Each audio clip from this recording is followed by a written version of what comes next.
Vibes of India. I'm Janvi, and to discuss the 300-year-old legacy of the Scindia family, I'm sitting with Abhilash Khandekar to discuss about his latest book, The Scindia Legacy, from Ranoji to Jyotiraditya. Welcome, sir, to Vibes of India. Thank you, Janvi. Thank you. Thank you for having me over the interview. Sir, considering that as a journalist, you have on ground experienced the reality of the Scindia family, you were associated with them for the longest time. But if you can tell us that why did you choose this subject for your book? Well, if I had to be honest, which I should be, and to be frank enough with you in this interview, which is very prestigious for me, I had never looked at the Scindia dynasty, which is definitely the most popular and the most historic dynasty in not only in Madhya Pradesh but across India and across the world. So, while as a journalist, as a professional journalist, I worked with Hindustan Times, I was the political editor of the Bhaskar group of newspapers, I worked with various other newspapers, and I have been in Madhya Pradesh largely doing my own journalism, and I knew the Scindia family from a distance. So I never thought that while there were so many incidences, so many events like the say crash of the plane in which Mother of India, the former Union Minister, was traveling and he died, and it was a very, very tragic event for not only the India family but a large number of his followers in Madhya Pradesh and across the country. But when the publishers, with the Rupa publishers who have published very good titles, very top books, including the autobiography of former Deputy Prime Minister L.K. Advani, when one of these editors, they called me to check with me if I would be available for writing a book on the Scindia. So I was surprised. I asked them why me. So they said you have been knowing them and you have been covering Madhya Pradesh politics for a large number of years, actually decades. So I thought that this is a challenge which is coming my way, and I should not that this was my first book. I have written earlier also books on politics and environment and birds and others. But this was quite a challenging task, so I thought I must pick it up. And they gave me 6 months, but ultimately I could complete the book in about 12 to 13 months. And finally, after about 15 months, the book is in the hands of the readers. And we wanted to launch it in the Bhopal Literature Festival, which I organized in Bhopal. And it was originally scheduled for January this year. And therefore, the book was also published in January. But due to COVID-19 third wave, we had to postpone that Bhopal Literature Festival, which is happening now in March.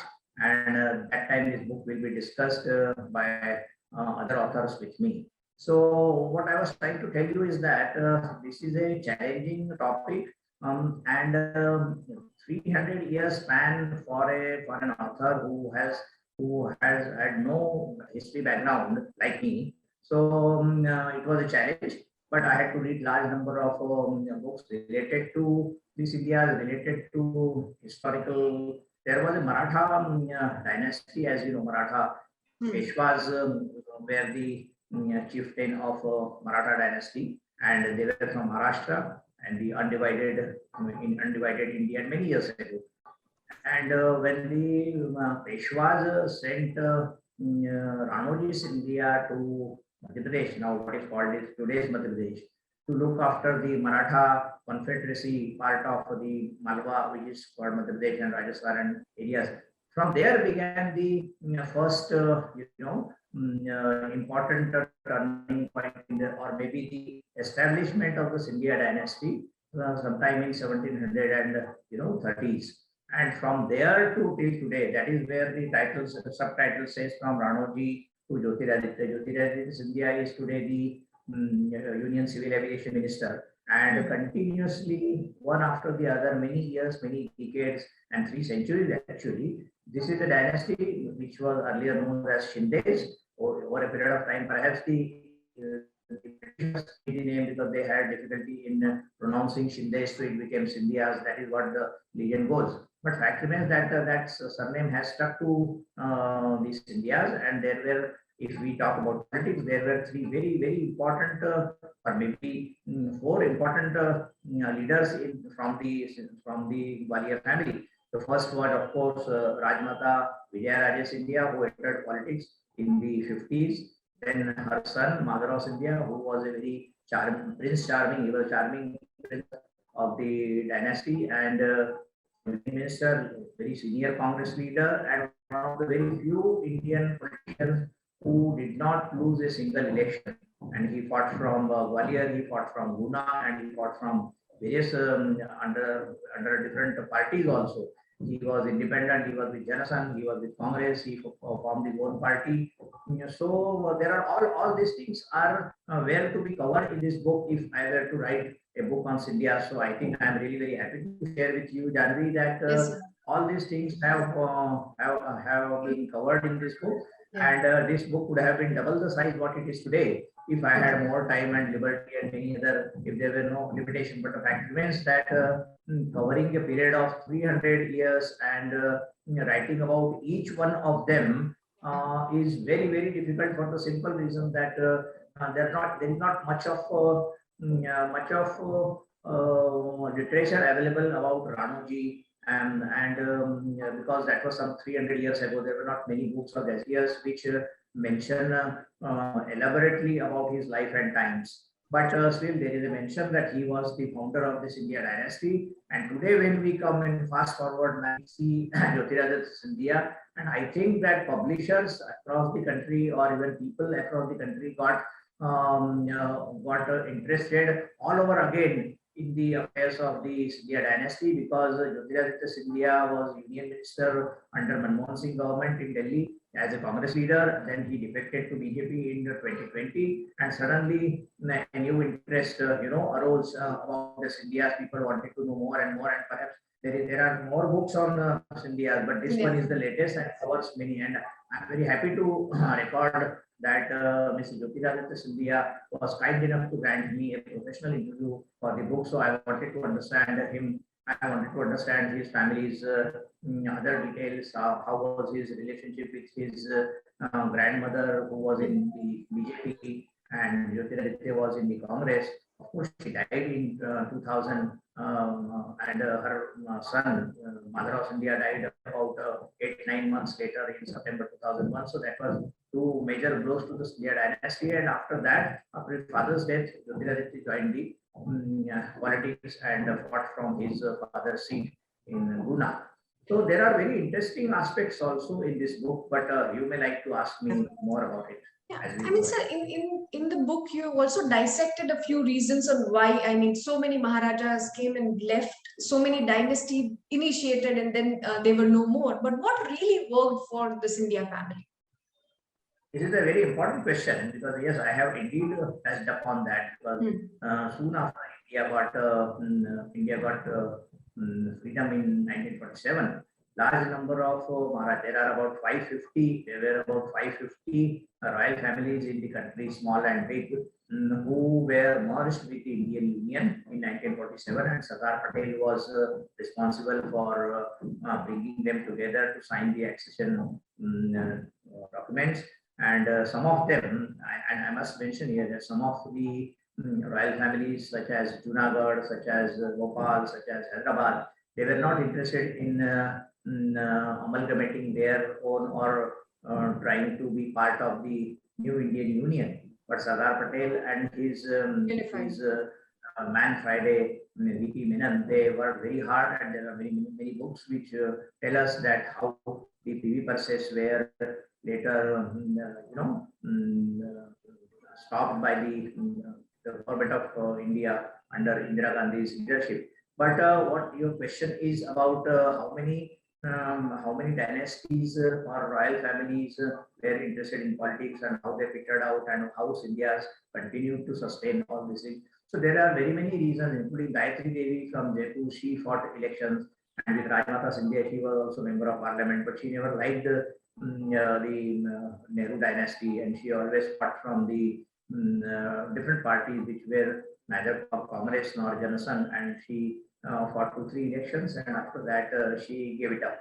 There were other families also. Even today, there are certain former princes and royal families in Rajasthan and in Uttar Pradesh, who have been including, if you remember, there was a former information broadcasting minister KP Singh Dev. He is from Dhenkanal, so he was a minister in Congress government. There were many others who were who. What happened that time, I must say, for the benefit of our viewers, that suddenly the royal families who had their own territories, who had their own administration, who had their own revenue collection system and their own fiefdom, suddenly when it got merged with the Indian Union, they were powerless. Okay. If they were powerless, they didn't know what to do.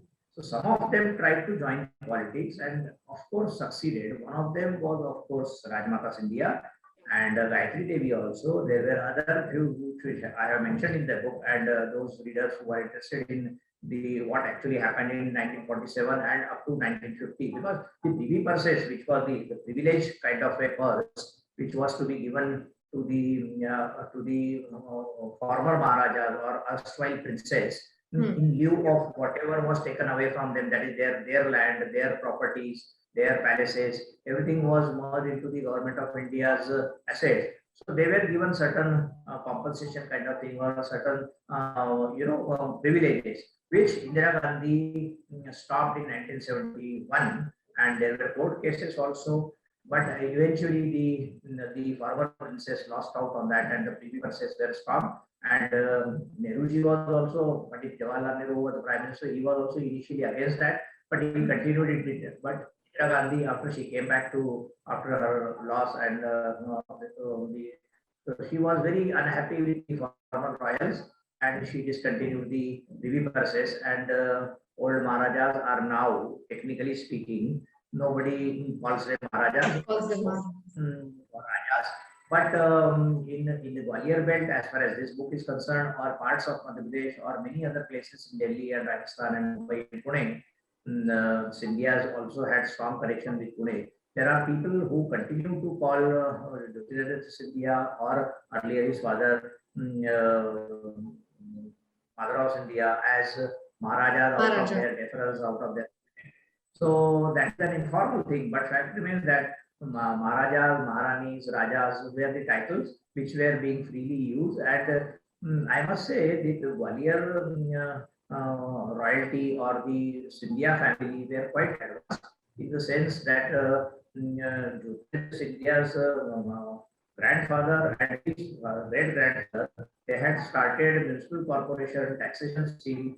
They had their own railway line within Gwalior state, and they were so advanced that they had education to be funded, and they started many education institutes. So there are a section of people in the country who say the Rajas Maharajas were feudal people, but fact remains that they used to look after their praja, so to say, in courts, the praja or their subjects or people in a very nice manner. And I have got many examples which I have given there, that that old times, and many Rajas and Maharajas still look back and feel very sad that whatever they had created. If you look at the Jaivilas Palace, or you look at the palaces in Rajasthan, the architecture, the vision, the aesthetics, and everything else was so superb. It was not only meant for themselves, but they had also created colonies. They had also created and looked after the people and their staff in a very nice manner. If we compare today with the government, any government, whether it is state government or government of India, and the subjects that you and I, that who pay the taxes and do this thing. So there is a huge difference between how the subjects were treated then and how we subjects or we people who in the democratic setup are treated in today's times. True, true. And sir, of all the Scindia members that you have mentioned in the book, which one were you interested in the most? Like someone that you would want to elaborate about?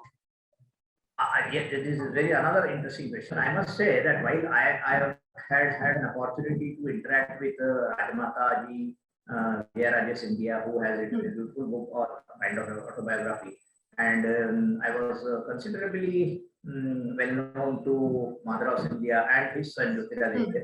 But I must say, among the Scindia dynasty, the families whom I could not meet, but who has a permanent place in the history is Ranoji Scindia or Ranoji Scindia, who took the Maratha rule and regime up to the Delhi Darbar and fought the Panipat battle. And there are a lot of historical references to, and all historians, whether they are British historians, they are Muslim historians, they are Indian historians, even a lot of new books are also coming. So Mahatma India is a person who remains the most dominating and the and very famous personality in his own manner. He was a very courageous person during the war. His one leg was amputated, and the opponents hit him hard, and yet he did not lose his courage and fought back again after the Panipat war. He went to Maharashtra in Satara and came back to Pune and fought valiantly against the Muslims. So he remains the hero of among the Scindia dynasty, undoubtedly. So recently, when we got the results, like assembly elections results 2022, and we saw that Congress didn't perform really well, that it felt like the dynasty politics is coming to an end. On a similar line, what do you foresee the future of this dynasty? See, this question is little difficult to answer because the dynasty in the Congress or in any other political party is bit different from the dynasty that we are talking about. Whether it is dynasty of Jaipur House, Family, whether it yeah. is dynasty of families of Gwalior or Baroda or maybe many others. There were 550. I can't. There was Patiala also. If you remember, the former Punjab Chief Minister Amrinder Singh was from Patiala Royal House. Patiala. So he continued. He became Chief Minister in 2017. So one thing is that a dynastic rule in a democratic setup like today's, when we are going to celebrate 75 years of India's independence, so political dynasties in UP or political dynasty in Maharashtra, if you say Sharad Pawar continued to be a politician for longer years, then his daughter Supriya Sule is also ruling now, and she has been winning Baramati seat. And there are many such instances. So, but that dynasty, political dynasty, if you are hinting at the dynasty of Nehru Gandhi family, that is not performing well as of now. And there are people who are opposing the Congress, and these assembly elections have definitely shown that Rahul Gandhi and Priyanka Gandhi are not great attraction among the people, and in Raebareli also, which is represented in the parliament by Sonia Gandhi, there also the Congress party candidates lost miserably. So at the national level, the political reason for this could be different, but the fact remains that the attraction of Narendra Modi has definitely eclipsed the attraction or the influence of the Gandhi Parivar, and basically Sonia Gandhi, and there are only three people now. So Sonia Gandhi and Rahul Gandhi and Priyanka, Rahul lost from his own traditional Amethi seat in 2019. So the point is that the Gandhi Nehru dynasty seems to be coming to an end, and they should also start reading the writing on the wall, which is already written for many years, that people want a change. If you compare this with Bharatiya Janata Party, you will see Narendra Modi doesn't have his son or daughter. No one is from the family. Amit Shah does not have a son, or Amit Shah's son is not in party, he is somewhere else, he is in the BCI secretary. Or if you say Rajnath Singh, or if you say Nitin Gadkari, and many others. So generally, Bharatiya Janata Party has been discouraging dynastic rule, whereas Congress has stuck to that, and over a period of time, people are enraged with that. People are very angry with Gandhi family. That is what we see as the election results have recently shown. And sir, what do you foresee for this dynasty, Scindia?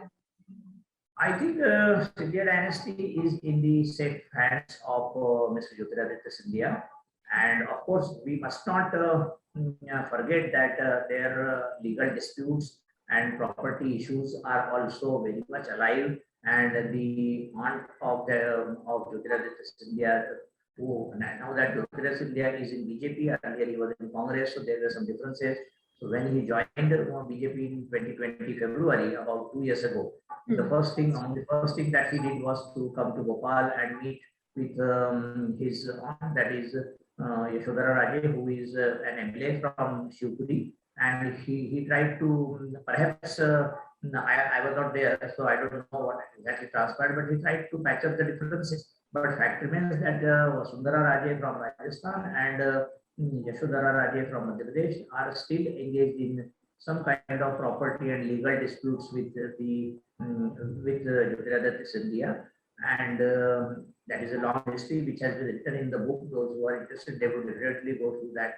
Fact remains that there were also some efforts to patch up the differences because it is going on and on and on for many years, especially after the death of Jivaji Rao Scindia. The properties went to apparently went to should have gone to his widow, or as the traditional way of Scindia family or other families, the major stakeholder was, or the legal heir was Father of Scindia, and from there the real disputes began. So it was perhaps in 1980 that the legal disputes about properties and other holding, because this is, you must remember, Janvi, that this the Scindia dynasty is among the richest of the dynasties in the country, even then and even now. The area wise also they were very big, and they were 21 salute royal family, which this 21 gun salute was accorded to only 5 families in the country.